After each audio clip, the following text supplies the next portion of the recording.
Karena anak-anak tuh harus dimulai dibangun rasa tanggung jawabnya dengan setiap pilihan. Fenomena hari ini kita lihat HIV meningkat dengan mengenali kamu tahu metode komunikasi terbaik untuk anakmu.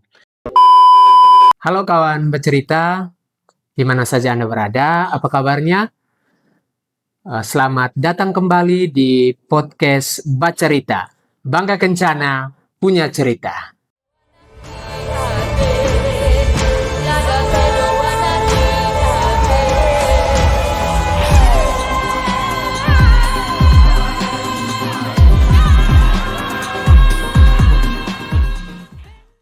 Nah, kawan-kawan bercerita, hari ini, edisi kali ini kita akan bahas mengenai hal yang sangat krusial dan juga sangat penting.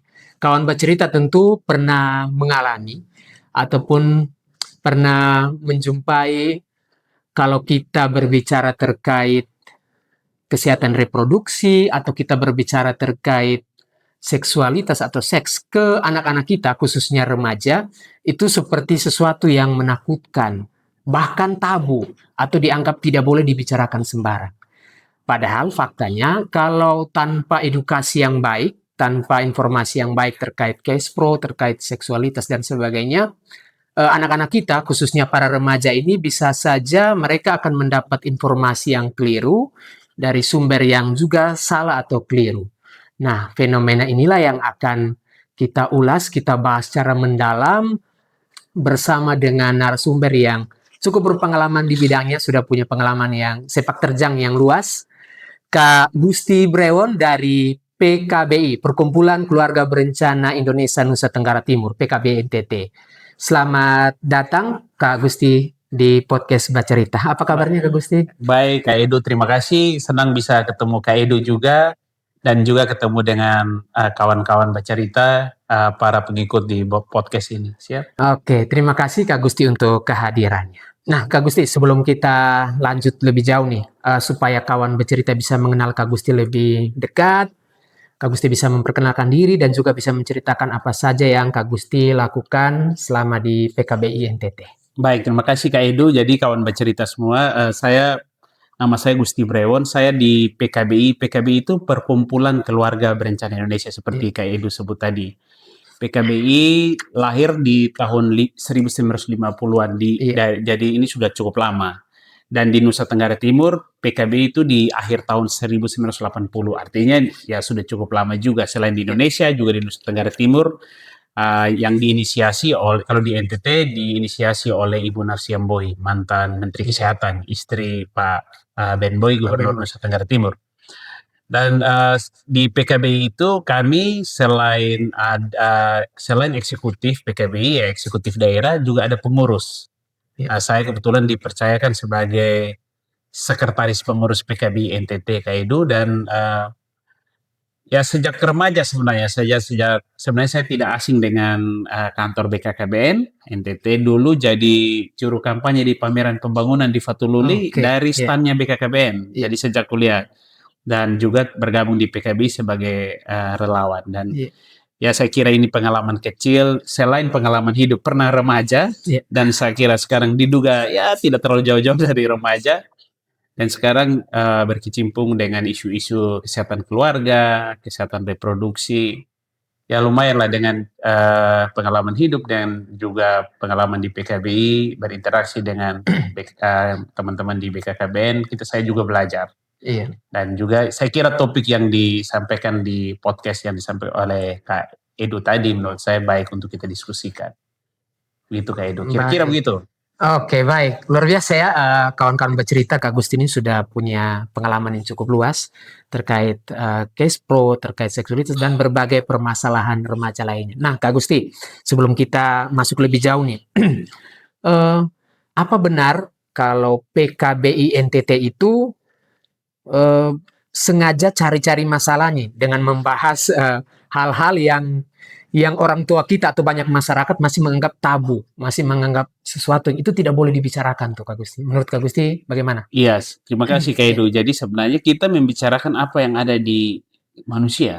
Kita tidak membicarakan sesuatu mitos, kita tidak membicarakan sesuatu yang di luar kita, tapi ya tumbuh. Setiap kita kan tumbuh ketika dari anak menjadi remaja dan menjadi dewasa, mengalami perubahan-perubahan secara hormonal, fisik, Iya, psikologi, dan itu kan saya kira selain Kak Edu dan saya, kawan bercerita juga pasti mengalami itu. Sehingga yang kita diskusikan itu bukan sesuatu yang asing, sesuatu yang tabu, karena itu yang kita alami. betul. Baik saya, Kak Edu, dan juga kawan bercerita tentu mengalami perubahan hormonal. Kalau dari anak, nanti menuju remaja, pra-remaja, kemudian dari remaja menuju dewasa, ini perubahan-perubahan itu dialami oleh kita. Sehingga yang kita diskusikan itu berbasis pengetahuan, Iya, dari pengalaman-pengalaman konkret yang dialami oleh setiap manusia. Sehingga ini memang ya, saya juga akui itu bahwa di banyak ya ini dipengaruhi juga kebiasaan iya, masyarakat ya. Saya tidak bilang kebudayaan, kebiasaan masyarakat yang mungkin malu mendiskusikannya. iya, Tetapi ya saya juga sering juga dalam nada yang sedikit bercanda saya bilang kita ini malu ngomongnya tapi tidak malu berbuatnya. Sehingga ya, kita memang kadang-kadang pada pilihan-pilihan yang mau diam saja atau perlu mendiskusikan. Nah, inilah yang PKBI coba masuk. Memang kadang-kadang bersentuhan dengan isu-isu yang mungkin sensitif tentang seksualitas, kesehatan reproduksi, yang di banyak kebiasaan iya, orang atau orang tua ini tidak didiskusikan. Akhirnya apa? Kekhawatiran kita adalah karena kita tidak diskusi, masih dianggap tabu, akhirnya masing-masing anak atau remaja mencari pengetahuannya sendiri. Nah, kalau dia dapat sumber yang benar, misalnya ikuti YouTube-nya BKKBN, ikuti Instagram BKKBN atau PKBI, mungkin dia dapat informasi yang benar dan terverifikasi. Tapi kalau dia ikut sumber-sumber di WA grup yang tidak terverifikasi, nah ini yang bisa jadi soal. Makanya BKBI dan saya kira iya, banyak institusi termasuk BKKBN, saya tahu sejak dulu konsisten bicara tentang ini sebagai bagian dari penyiapan keluarga. iya. Itu Baik, Kak kayak Gusti, luar biasa ya, kawan-kawan bercerita memang benar ya yang dikatakan Kak Gusti tadi. Dan pemerintah pun, Kak Gusti, pemerintah dalam hal ini Kementerian Kependudukan dan Pembangunan Keluarga, BKKBN, juga sudah memperhatikan kondisi remaja kita saat ini lewat programnya oh, yang bernama Program Generasi Berencana atau iya, program Genre. Saya kira siap. ini juga sudah cukup terkenal program ini, tetapi rasanya Kak Gusti masih ada gap ya, masih ada jarak antara program pemerintah dengan realita remaja kita saat Betul. ini. Ya, di mana mereka kalau kita lihat remaja kita itu masih lebih percaya dalam tanda Iya, petik kepada mitos ataupun medsos iya, ketimbang apa yang disampaikan oleh petugas resmi dari pemerintah atau dari PKBI misalkan itu yang iya. terjadi. Nah, bagaimana Kak Gusti melihat fenomena ini? Iya, memang di era kemajuan teknologi informasi, Iya, ini seakan dunia ini tanpa batas. iya, Hari ini informasi di Amfoang kita bisa dengar langsung di Jakarta, betul ya. informasi di pedalaman Riau kita bisa dengar di pedalaman Rote, itu cepat sekali karena Iya, kemajuan ini. Nah, yang tidak bisa kita hindari itu adalah informasi, ada juga hoax iya, atau kabar bohong, kabar yang sesat. Nah, eee, kita tidak punya pilihan lain, yaitu kita ya kalau kabar bohong itu, kata orang, iya, kabar bohong itu dibiarkan terus-menerus akan diyakini sebagai kebenaran. iya, Maka kita berusaha untuk mencegah, kabar bohong itu, mencegah penyebaran hoax, iya, bisa juga dilakukan dengan cara kita menjejali dengan informasi yang benar. iya, Maka institusi seperti BKKBN, PKBI, dan juga mungkin kawan bercerita yang nonton podcast ini, kita ajak untuk iya, mari kita sebarkan informasi yang benar. Karena apa? Kita kita masyarakat kita akan berada pada informasi yang sudah sangat banyak. sangat masif Oh ya. ya, sangat masif di semua kanal media Iya, sosial.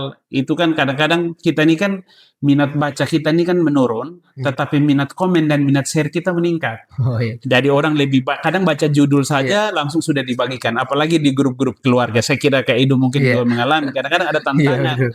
Itu kita tidak verifikasi, kadang baca judul langsung terpengaruh. Nah, ini juga bisa terjadi pada isu-isu terkait kesehatan reproduksi. Kemarin dulu yang Iya, dulu-dulu kita dengar, misalnya dulu masih zaman SMS itu kan ada broadcast HIV bisa menular lewat tusuk iya, gigi. iya, Ada ada buah-buahan di Thailand kayak begitu-begitu. Itu iya, kan itu diedarkan tanpa berhenti dan betul. akhirnya apa? Kadang orang percaya pada informasi itu.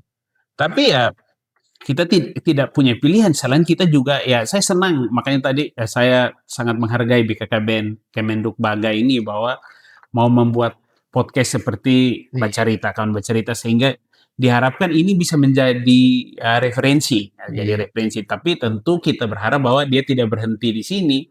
Kita mengajak kawan Bacarita semua, ayo pakai juga saluran yang sama untuk kita jajali dengan informasi yang benar. Ya, memang ada kadang-kadang memang ada kesenjangan. Kita tentu berbenah. Saya kira apa yang dilakukan oleh BKKBN hari ini menjadi bukti bahwa BKKBN sebagai institusi negara juga beradaptasi.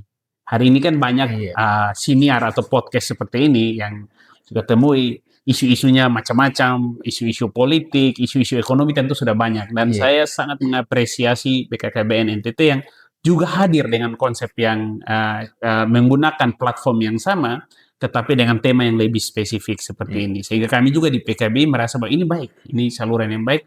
Sehingga ketika suatu hari kawan bercerita bisa juga mengatakan, oh informasi itu kita ngeceknya di sini, Iya, dapatnya dari di sini. podcast ini atau di siniar ini, di Instagramnya ini. Iya. Sehingga baik, saya kira ini mesti kita beradaptasi. Memang ada kesenjangan, Iya. itu faktanya. Iya. Tapi kalau saya lihat, ini jujur saja bukan karena saya di sini, tapi saya melihat misalnya kalau kawan bercerita belum follow Instagram BKKBN nanti coba follow saja. Sekarang konten-kontennya lebih renyah, mengirim Iya. pesan-pesan yang sebelumnya sangat berat, 8 fungsi keluarga, macam-macam yang Betul. Iya. dulu narasinya, teksnya panjang-panjang ya. Iya. Mungkin generasi saya dan Kak Edo masih remaja itu, Betul. dulu kan malas banget kan baca Iya. flyer kan. Luar biasa Sekarang ini kan kata-katanya. saya lihat nih udah bagus, tim kreatifnya menurut saya sangat bagus karena Iya. pesan-pesan itu harusnya lebih ringan. Betul. Iya. Ya meskipun kita juga mesti mengakui bahwa kadang-kadang di media outdoor itu yang masih perlu diperbaiki di Iya. banyak institusi. Betul.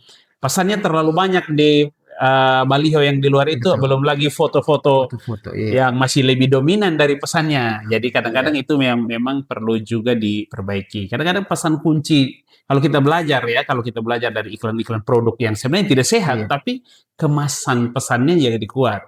Nah, semoga nanti dengan podcast seperti ini, siniar seperti ini, kita bisa juga Iya. menjadikan sarana dan untuk menyebarkan informasi yang benar. Mitos, informasi yang hoax, silakan diklarifikasi. Makanya untuk kawan bercerita, jangan lupa ini podcast ini, kanal ini harus disebarkan kemana-mana. Iya. Jadi sekali itu copy linknya, bagikan di grup keluarga, ayo dong cari informasi ke sini. Ya moga-moga apa yang kita diskusikan di podcast-podcast yang secara berseri ada di BKKBN ini akan bisa membantu banyak orang.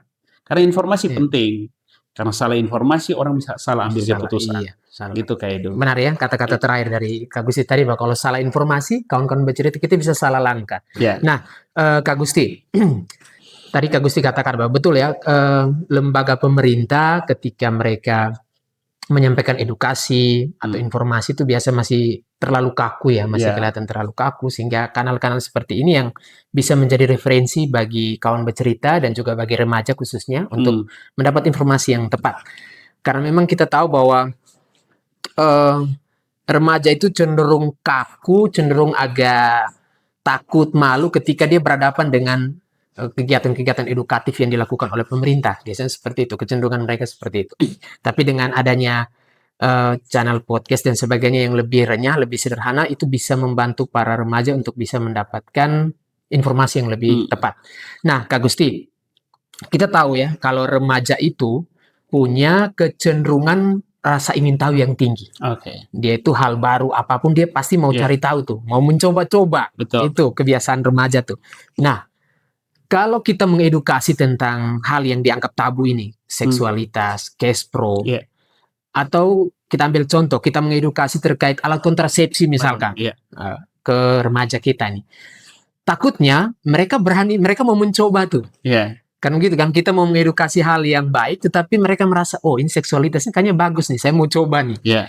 Kira-kira fenomena ini jawaban PKB seperti apa terkait ini? Karena mereka punya rasa ingin tahu, takutnya tujuan kita memberikan edukasi, tapi mereka pergi mencoba.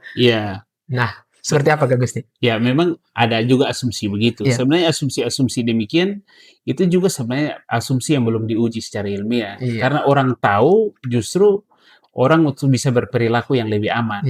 Semakin kita menyembunyikan, semakin kita tidak mau membicarakan, itu artinya semakin orang merasa bahwa ini apa? Betul. Orang tahu orang tahu akan meningkatkan pengetahuan dan kita berharap Iya. akan berdampak pada perilakunya yang aman. Perubahan perilaku. Ya. Tapi kita juga mengatakan bahwa sebenarnya kalau kita mau jujur, misalnya orang publik tahu kok, misalnya alat kontrasepsi tertentu A, B, dan C, misalnya kita sebut saja kondom misalnya. Iya. Apakah dengan mengedukasi kondom lalu setelah edukasi semua orang langsung pergi beli? Kan tidak juga begitu. Iya. Tetapi memang kita mesti menginformasikan. Jadi memberitahu yang benar itu tidak selamanya dengan katakan ayo kamu pergi. Oh, iya. Ya sama juga kan kita katakan bahwa kalau kamu misalnya kondom yang kita kadang-kadang orang malu mendiskusikan ini. Iya. Karena orang bilang nanti kamu beritahu caranya. Tidak. Iya. Edukasi itu membantu mereka untuk bisa mengetahui apa risikonya. Apa risikonya, bahwa dari risikonya itulah mereka bisa mencegah kira-kira kalau ini caranya seperti apa. Tidak diedukasi pun perilaku berisiko itu terjadi kan faktanya. Dan saya kira data di BKKBN, data di PKKBI juga menceritakan hal yang sama. Fenomena hari ini kita lihat HIV meningkat, kita tidak diskusi pun tetap ada. Nah, lebih baik kita mendiskusikan agar orang, kita tidak pada konteks begini, larang itu sudah terlalu old school, udah terlalu lama. Makin larang, kalau misalnya kan semua orang juga kita lihat fenomena korupsi kan dilarang, tapi apa berhenti? Kan ada terus. Betul. Nah, kita tidak boleh berhenti karena itu. Kita perlu terus mengedukasi, mengatakan risiko-risikonya. Sehingga remaja ketika dia tumbuh dalam ketidaktahuannya, dalam rasa penasarannya, dia juga diberi pilihan-pilihan. Betul. Ini organ reproduksimu di usia begini, dengan hormonmu begini, ada misalnya kamu bisa saja kalau berhubungan seks bisa hamil. Kalau kamu berhubungan seks sekarang tanpa pengaman, misalnya kamu berisiko hamil. Dan kalau hamil di usia muda, risikonya A, B, C. Seperti itu. Iya. Pilihan kita memang mesti katakan bahwa itu pilihan-pilihan. Karena anak-anak itu harus dimulai dibangun rasa tanggung jawabnya dengan setiap pilihan. Jadi, saya kira Kak Edo, kita juga di waktu remaja juga kan selalu waktu tumbuh remaja itu kan selalu ingin tahu kan. Coba. Nah, makanya pemberian informasi yang baik disertai dengan mereka memahami bahwa ada risiko-risiko dari setiap pilihan, lalu kita kembangkan rasa ingin bertanggung jawab dengan pilihan-pilihan. Makanya di PKBI visi dan misi utama itu adalah bagaimana menjadi keluarga juga yang bertanggung jawab. Keluarga yang bertanggung jawab itu dimensinya luas, karena dimensi keluarga menurut pengamatan PKBI itu adalah keluarga ini yang kunci utama membangun masyarakat sejahtera. Dan itu dibangun dari bertanggung jawab. Bertanggung jawab itu baik dari aspek kesehatan, bertanggung jawab secara ekonomi, pendidikan. Sehingga ketika orang ingin melangkah membentuk keluarga, dia tahu bahwa juga ada tanggung jawab yang harus dia lakukan. Jadi tidak benar menurut saya bahwa memang ada asumsi itu ada di luar Kak Edo. Itu fakta yang Kak Edo angkat ini adalah fakta. Tapi kawan bercerita memberitahu orang dengan pengetahuan yang benar, memberitahu orang dengan pengetahuan yang tepat, itu membuat orang bisa bertanggung jawab dengan pilihannya. Jadi dia sudah tahu kalau dia berhubungan seks sekarang ada risikonya. Daripada kita tidak kasih tahu karena malu membicarakannya, dia dalam ketidaktahuannya dia mencoba. Dan menurut saya remaja mestinya harus selalu ingin tahu. Bahaya kalau dia berhenti tidak ingin tahu. Ingin tahu itu kan misalnya ternyata dia ingin tahu, ternyata kalau kita pakai narkoba apa risikonya. Kalau kita nikah muda apa risikonya. Tinggal kita jelasin bahwa kalau kita menunda pernikahan apa manfaatnya. Nah, itu hal-hal yang bisa kita diskusikan. Menurut saya begitu. Iya, baik ya. Jadi memang rasa ingin tahu harus ada di remaja. Itu proses belajar ya. Iya, proses belajar di situ. Dan saya kira ibaratnya kalau kita memberikan edukasi itu contohnya seperti kita memberitahu ke remaja cara pakai helmnya begini. Iya, betul. Itu sebenarnya kan tujuannya bukan supaya engkau celaka, tidak kan? Betul. Tujuannya supaya proteksi, supaya betul. Kalau kecelakaan kepalanya jangan bocor. Ya, seperti itu. Dianalogikan seperti itu. Jadi edukasi bukan berarti memerintahkan instruksi. Iya, bukan. Ya, tujuannya hanya untuk melakukan supaya ada proteksi. Bukan menganjurkan atau untuk melakukan tindakan berisiko. Kita tetap tidak sepakat tentang tindakan berisiko. Tetapi kita perlu kasih tahu mereka, karena ini pendidikan pada manusia.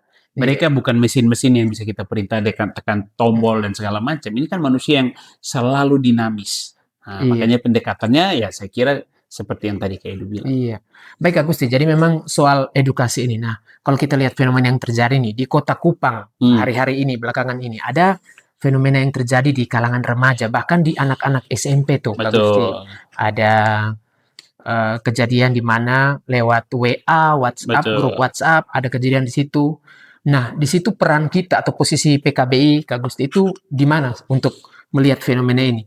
Ketika lihat ada remaja yang sudah mulai terpapar informasi yang keliru terkait pornografi dan sebagainya. Nah, ini kira-kira apa yang bisa kita lakukan atau dari PKBI seperti apa dari Kak Agusti? Iya, Kak Edu. Jadi kawan Iya. bercerita sekalian, kita memang ya kita prihatin ya dengan Iya. keadaan kemarin itu yang terungkap. Apakah hanya segitu? Kita tidak tahu. Betul. Sejumlah riset saya kira sejak dulu BKKBN juga sudah tahu bahwa Iya. ada kelompok-kelompok remaja dengan perilaku berisiko. Makanya saya kira BKKBN juga sama kayak PKB punya semangat. Kita juga mengembangkan program-program yang ramah remaja. BKKBN saya tahu persis sejak dulu, kan saya juga langganan jadi juri duta genre kan, duta genre sudah lama. Bagaimana remaja diberi peran yang penting, remaja diberi kesempatan yang sama untuk terlibat dalam program-program ini. Nah, memang saya lihat Kak, memang kita prihatin ya dengan keadaan ini. Tapi kita tidak sampai berhenti di prihatin. Kita mesti juga mengurai. Kita harus mencari kenapa anak-anak sampai ke situ. Memang problemnya tidak tunggal. Selama ini kan kita menyederhanakan soal moralitas anak-anak ini saja. Bagi saya, ini dampak yang terlihat di permukaan setelah mulai proses. Kalau ditanya semua anak, mereka juga tidak mau yang begitu. Nah, berarti ada pertanyaannya, kenapa mereka sampai ke situ? Maka bisa juga banyak faktor. Karena menurut saya, dalam perspektif saya dan juga di PKBI, kita sangat meyakini bahwa anak-anak itu bukan penurut. Anak-anak itu peniru terbaik. Kalau mereka tidak, mereka itu kalau lihat sesuatu yang menjadi contoh, mereka akan bisa. Nah, refleksi kepada kita, apakah anak-anak yang terjerembab di itu adalah merupakan menjadi potret dari wajah keluarga, wajah pemerintah. Ya, jadi kadang-kadang anak-anak yang seperti itu kita tidak mensimplifikasi bahwa ini mereka hanya orang-orang yang luar biasa. Nah, justru itu jadi panggilan untuk kita, untuk kita harus masuk. Makanya dalam merespon ini kita PKBI, kita sama juga dengan Duta Genre, kita juga ada forum remaja PKBI, kita dorong untuk menjangkau kelompok-kelompok ini, ajak bicara dengan mereka. Kita berhenti juga pendekatan dengan menghakimi, itu tidak menyelesaikan soal. Kita datang, kita dengar, kenapa anak-anak ini masuk ke sini. Menghukum mereka, mempermalukan mereka, menurut saya tidak membantu. Karena justru membuat mereka semakin tertutup. Ya kalau anak-anak itu sudah bermasalah, pendekatan kitanya mesti juga lebih ramah remaja. Apakah kita sudah cukup mendengar mereka? Atau jangan-jangan kita bicara, lalu mereka hanya punya pilihan mendengar. Nah, itu yang oleh karena itu membangun komunikasi yang dialogis itu penting.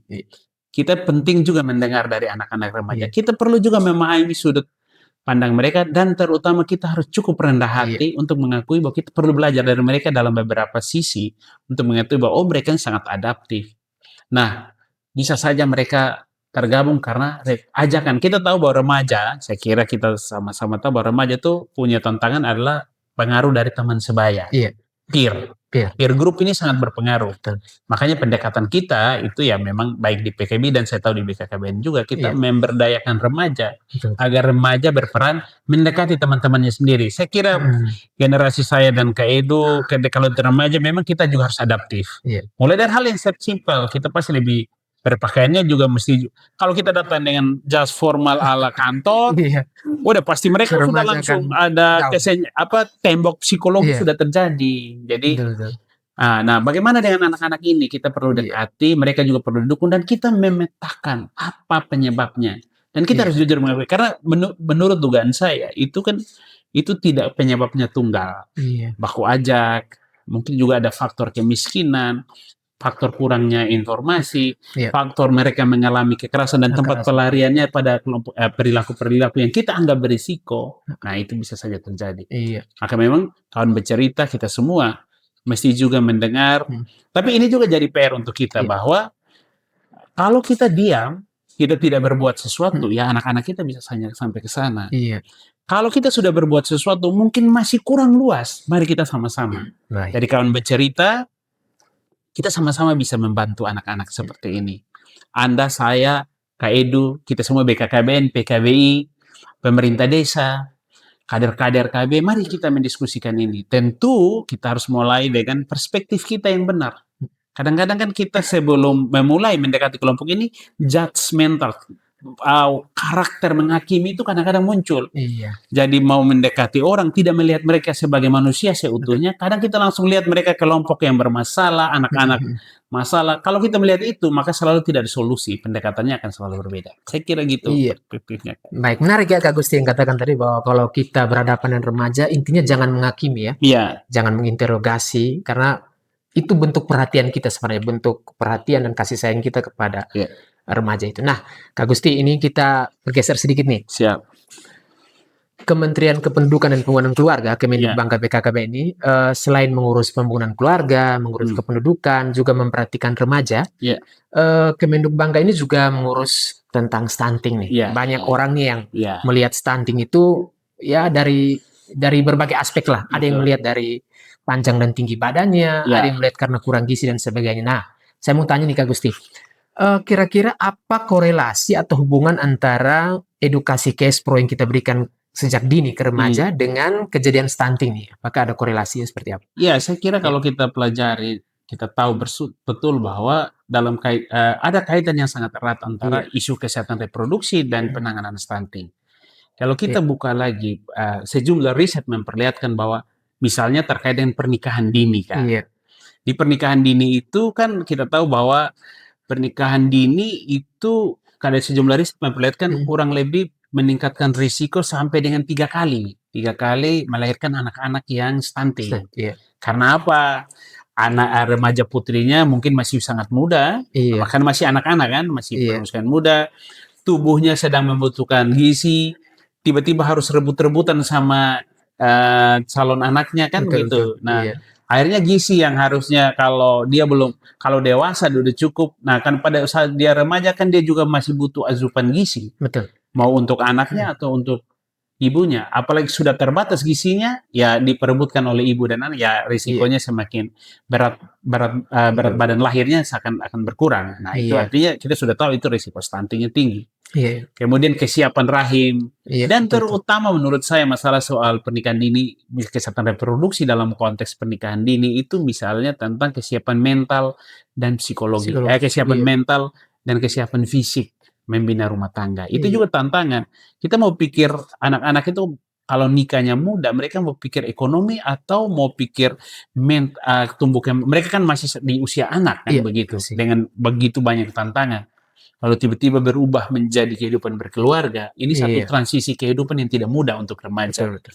Nah, pada saat itu mereka harus hamil misalnya. Nah, ini Iya. kan tentu jadi satu problem. Nah, belum lagi nanti itu menyangkut pola asuh dan lain sebagainya. Dan jadi ini ada kaitan yang sangat erat antara isu stunting dan menurut saya sudah tepat juga BKKBN dan kami PKBI mendukung ini, yaitu bahwa kita juga memberi atensi pada stunting dalam konteks penyiapan kehidupan berkeluarga yang Betul, benar. betul. Jadi sebelum dia jadi ibu, Iya. memang biasanya isu stunting itu kan 1000 hari pertama kehidupan Iya. kan. Kita mundur lagi misalnya penyiapan calon ibu yang sehat. Iya. Ya, jadi sudah lebih mundur lagi nih sebelum pembuahan terjadi kan kita sebenarnya lebih siap. Mempersiapkan ya. Jadi sudah benar BKKBN dan juga kami PKB Iya. mendukung bahwa isu-isu Kespro itu tuh jadi kesehatan reproduksi itu kadang-kadang disalah mengerti orang seolah-olah ini anjuran orang untuk berhubungan seks. Tidak. Justru kita ingin mengedukasi anak-anak kita, remaja kita, terutama juga pada anak-anak perempuan kita agar mereka lebih siap. Iya. Karena mereka sudah mengerti bahwa pada usia-usia yang seperti ini tumbuh fisik dan psikisnya sedang bertumbuh. Iya. Sehingga kalau waktu itu dibebani lagi dengan kehamilan, risikonya akan meningkat. Berat badan lahir akan berkurang dan artinya risiko stuntingnya tinggi. Iya. Maka benar kata riset bahwa pernikahan dini punya risiko 3, sekian berdasarkan sejumlah data dianalisis dan nah ini pesan penting yang kita perlu sampaikan lewat podcast ini untuk kawan bercerita bisa menyampaikan lagi bahwa stunting itu juga dipengaruhi oleh pernikahan yang masih sangat muda. Iya. Makanya edukasi tentang kesehatan reproduksi menjadi sangat strategis Ya, Iya. jadi kalaupun nanti dia bukan hanya pada remaja, pada orang dewasa pun ketika dia ingin memutuskan berumah Iya. tangga, dia sudah memahami ini. Maka edukasi penting diberikan. Iya. Jadi saya kira kalau pertanyaan Kak Edu tadi ini sangat relevan untuk kita mendekati persoalan stunting dari kacamata kesehatan Kesehatan reproduksi. reproduksi. Itu Iya, baik, menarik ya. Jadi ada satu mata rantai atau kesinambungan dari remaja yang tidak paham, kalau dia Iya, tidak paham tentang Kespro, kemudian dia betul. nikah dini, dia terjerumus seks bebas, Iya, kemudian rahimnya belum siap, betul. pasti dia akan melahirkan anak stunting itu. Bukan Iya, saja stunting, akan menimbulkan masalah-masalah baru, kalau kompleksitas kemiskinan dan betul, sebagainya. betul. Dia akan menimbulkan masalah baru. Itu Iya, satu kesinambungan. Dan kawan-kawan bercerita ingat bahwa ini edukasi kepada remaja putri itu jauh lebih penting ya sebagai calon-calon ibu betul. masa depan nanti. Nah, Kak Gusti, dari kejadian ini, dari pembicaraan ini, tips dan trik lah dari Kak Gusti terkait persoalan bagaimana kita mengedukasi ke remaja, ke anak-anak kita yang sebagian banyak masyarakat atau orang tua masih merasa ini tabu, Oh, tidak berani iya. dibicarakan. Nah, tips dan trik atau cara yang paling efektif lah untuk orang tua supaya bisa sejak dini mengedukasi ini ke anak-anak mereka. Kalau saya Kak Edo kalau Iya. ditanya ya, saya sebenarnya Hah, saya tidak tahu cara tiap orang tua mengasuh iya. anaknya. Maka menurut saya tips yang paling baik adalah kenali anak-anakmu dulu. Heeh, iya, Jangan-jangan kamu punya waktu yang banyak untuk melihat handphone daripada bertanya tentang kabar anak. benar. Iya, Ya, jadi kalau ditanya ke saya tips yang paling sederhana yaitu kamu harus kenali anakmu. iya, Karena dengan mengenali kamu tahu metode komunikasi terbaik iya, untuk anakmu. Tentu kita menganut prinsip bahwa komunikasi atau informasi kesehatan reproduksi itu diberikan dalam konteks bekal pengetahuan. iya, Itu menjadi bagian dari kita ingin melindungi anak-anak kita. betul. Bagian dari kita mencintai anak-anak kita. Makanya kita memberi dia informasi tentang kesehatan reproduksi. Iya, Kalau kita tidak sayang, ya sudah kita diam-diam saja. betul. Kalau konteksnya ingin melindungi anak-anak kita, tentu kita akan memberitahu. Nah, kalau kita memberitahu, tentu kita memberitahu secara jujur dan terbuka. Semakin akan Anda menyembunyikan, ya anak-anak akan bertanya. Ke Oh, tempat yang lain, iya. jadi justru dia akan jadilah orang tua yang menjadi narasumber Iya, terbaik untuk anak-anak. Makanya betul. orang tua juga jangan malu untuk belajar.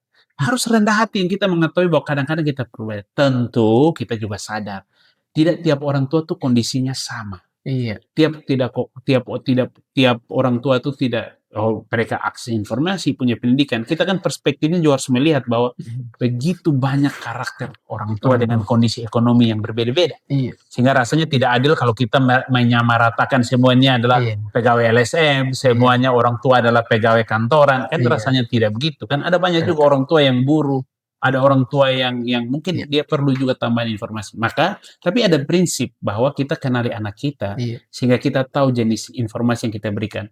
Dan juga kita menghindari prinsip dalam komunikasi kesehatan reproduksi adalah kita tidak usah seperti menginterogasi, oh iya, tetapi justru ini menjadi sumber informasi, menjadi sahabat juga yang mau mendengar dan jangan menutup-nutupi kalau misalnya iya, anak-anak. Berterus terang itu baik, meskipun mungkin kita tinggal lihat sisi usia. Tentu pada usia anak yang masih SD misalnya, kita menjelaskan tentang hubungan seksual itu kan sangat sesuatu yang rumit. iya, Tentu sesuai konteksnya, sesuai usianya. Makanya saya selalu kembali, setiap orang tua lah yang harus mengenali anaknya. iya, Mungkin cara tips yang Kak Edo ambil belum tentu cocok dengan anak saya, betul. atau tips yang saya punya cocok dengan anaknya Kak Edo. Iya, Maka setiap orang tua, kawan bercerita yang mhm, mungkin nonton podcast ini, kamu harus belajar untuk bisa mengenal anaknya. iya. Jadi jangan gelisah ketika charger handphone kita tidak ketemu. Tapi gelisahlah bahwa kalau anakmu tidak mendapat informasi yang benar. Kan sekarang setiap orang tua lebih gelisah kalau kita pun Handphone. cas di mana ya? Iya, Iya kan? iya, betul. Iya kan, coba-coba dicek. Dan tidak gelisah anaknya belum Anaknya pulang. pulang, iya. Jadi ini ya dia ini candaan ya, tapi Iya, kita mau kasih tahu bahwa terkadang anak-anak kita. Jadi kita harus juga meyakini anak-anak kita itu iya, di luar sana dia terpapar beragam informasi, betul. baik yang hoax, yang benar, Benar, itu semua datangnya bersamaan. Maka filter pertama bisa dimulai dari orang tua. iya, Oleh karena itu, untuk semua orang tua, mari kita bantu anak-anak. Kalau bukan kita yang bantu anak-anak kita, kan kita tidak suruh orang tua tetangga yang bantu anak kita. Kita iya, harus mulai dulu. Oleh karena itu, tidak usah khawatir. Menurut saya mengikuti konten-konten yang ada di kanal media sosial BKKBN bisa jadi salah satu cara. Iya, Karena saya sendiri follow, sudah lama saya follow ini iya, akun Instagram BKKBN nih, Kak. Jadi bagi saya ini makin kaya, apalagi ada iya. siniar, ada podcast, ini menambah pengetahuan kita sama-sama. Sekira gitu, Kak. Baik, luar biasa. Saya catat satu kalimat dari Kak Gusti bahwa untuk cara yang paling efektif bagi orang tua adalah mengenali anaknya. Betul. Itu kalimat yang saya catat di sini dan kawan-kawan bercerita perlu untuk mencatat itu. Nah,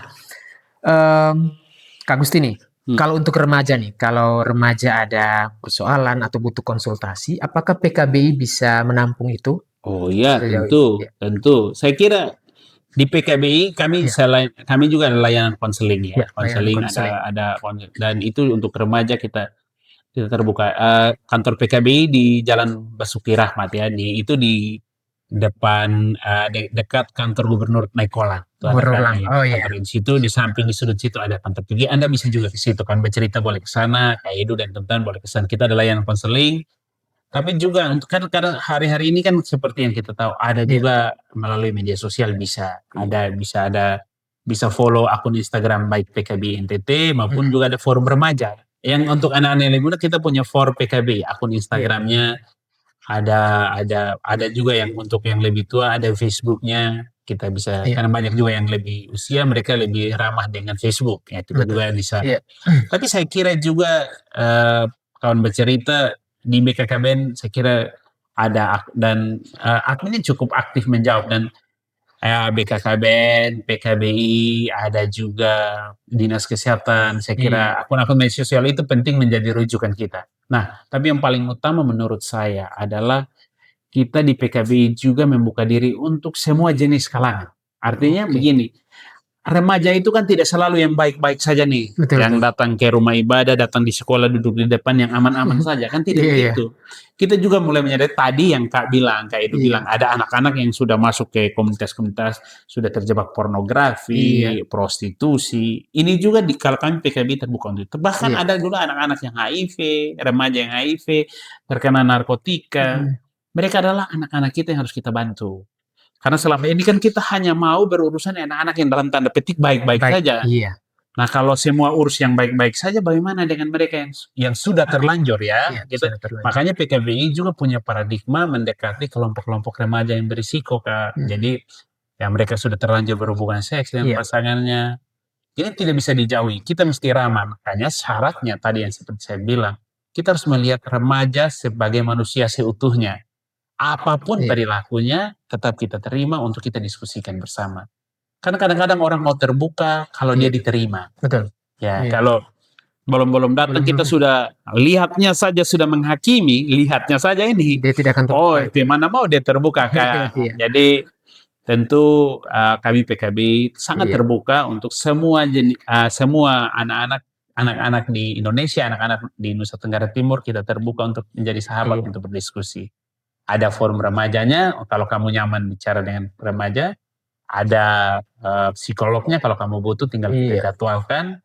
Dan psikolog-psikolog kita juga psikolog yang memang sudah terbiasa dengan remaja. Karena di iya, PKB itu kan forum remaja sering berdiskusi, kita juga perlu mendapat insight dari mereka. iya, Dan kita juga punya konselor remaja. Jadi kalau kamu butuh konselor yang profesional, iya, tapi ada juga konselor yang berbasis remaja di usia remaja, tapi mereka terlatih. iya, Ada beberapa mahasiswa berlatar belakang psikologi, ada juga yang non psikologi tapi sudah melalui iya, pelatihan-pelatihan, peningkatan kapasitas sehingga untuk menghadapi berbagai keluhan-keluhan ini mereka juga bisa beradaptasi. iya, Lebihnya adalah mereka lebih di usia yang sama ya, jadi sama, iya, peer, iya, jadi mudah berkomunikasi. Mungkin kalau anak-anak itu bisa berbagi, saya kira akan lebih mudah kalau juga iya. diurus oleh sesama remaja. Begitu kayak itu. Oke, menarik ya. Jadi untuk kawan-kawan pecerita semua, PKB punya layanan konsultasi, bisa langsung ke kantor PKB ataupun bisa juga melalui akun-akun medsos, Ya. bisa.